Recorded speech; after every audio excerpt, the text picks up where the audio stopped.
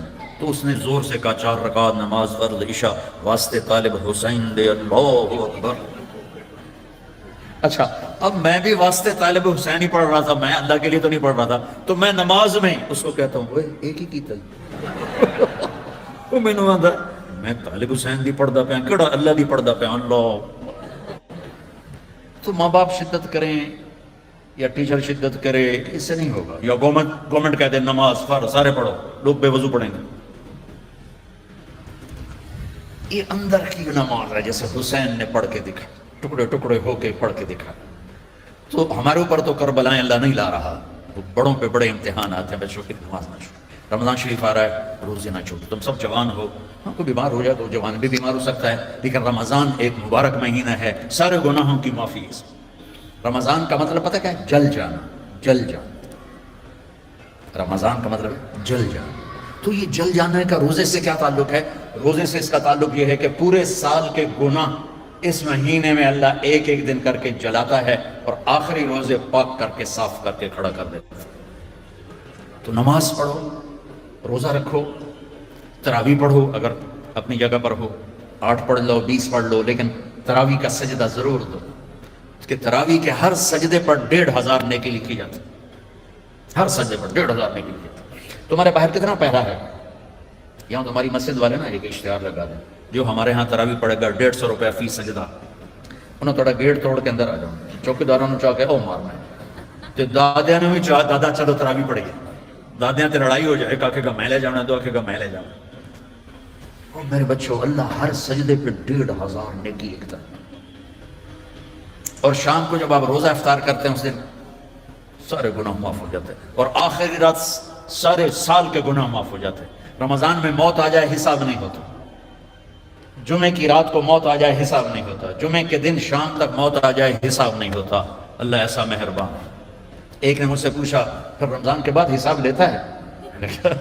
اللہ بڑا سخی ہے, وہ دنیا کا بادشاہ لیا بھی میرا قرضہ واپس کر. اور جب ایک دفعہ معاف کیا تو پھر معافی کی. وہ ایک آدمی کہنے لگا ویکھو جی نور جہاں 27 رمضان میں مر گئی. میں کہ اللہ تو مقدمہ کر دے کہ 27 میں مر گئی. 27 رمضان شب قدر میں, بھائی پتہ نہیں اللہ کو نور جہاں رحمت اللہ علیہ کی کون سی نیکی پسند تھی جس پر اسے شب قدر کی موت عطا فرمائی. کبھی کسی کو حقیر, ابھی چند دن پہلے ہمارا میرا جانے والا فوت ہوا ہے, کمیونسٹ تحریہ, ساری زندگی کتابیں اسلام کے خلاف لکھی, شاعر بھی تھا اور شاعری بھی اسلام کے خلاف کی, اور مرتے ہوئے 3 دفعہ کلمہ پڑھا, مر گیا. اب بتا اللہ کو اتنی ساری نافرمانی کے بعد کیا چیز اس کو اللہ نے دیکھی اور پسند کی کہ موت پر اسے کلمہ نصیب فرماتا. تو کبھی کسی کو حقیر نہ جانا. اور دوسرا رخ ہے نبی کی زندگی کا, وہ میں پہلے سے لے کے آ رہا ہوں, اچھے اخلاق. اپنے گھروں کو خوبصورت بناؤ. کتنا شوق ہوتا ہے بچیوں جب شادی ہوتی ہے کہ میرے گھر کی ڈیکوریشن ہو, ایسا کچن ہو, ایسا ڈائننگ ہو, ایسا بیڈ روم ہو, ایسا ڈرائنگ روم ہو. تو اپنے گھروں کو اگر سجانا ہے تو بچوں اچھے اخلاق سے سجو. دیکھو بیٹی کو رخصت کرنا آسان نہیں ہوتا ہے. ہم نے 2 بیٹیاں رخصت کی ہیں. آج تم کسی کی بیٹی کو گھر لے کے جا رہے ہو, قربانیاں یہ دیتی ہیں, تم تو اس کو گھر سے نکال کے لے جا رہے ہو.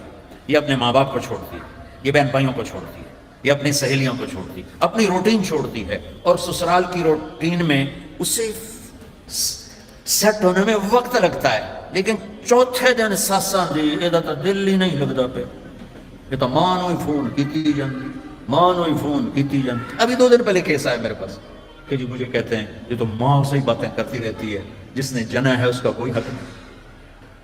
کہ بیٹا بالکل حق. تو آپ انڈونیشیا کا کلچر ہے کہ بچے کی شادی ہو کر بچی کے گھر جاتے ہیں, کیونکہ وہاں لڑکیاں اتنی زیادہ ہیں کہ وہاں مقابلہ ہوتا رہتا ہے.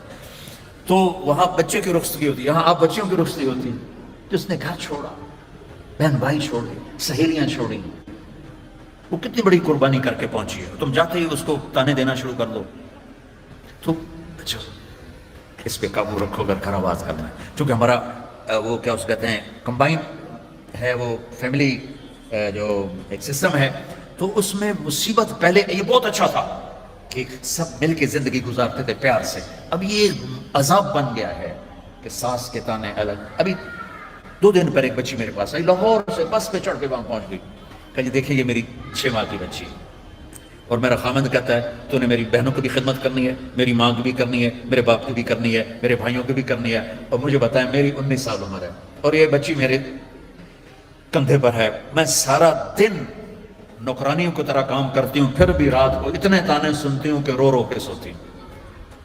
میرے بچوں، اگر آپ زندگی میں کوئی خوبصورتی دیکھنا چاہتے ہیں، اللہ کی قسم گاڑیوں سے نہیں، ڈگریوں سے نہیں، عہدوں سے نہیں، تمہارے اخلاق سے۔ اپنے اخلاق ایسے بناؤ کہ تمہاری بیوی تم پہ قربان ہو، تمہارے ماں باپ تمہارے لیے جھولیاں اٹھا کے دو۔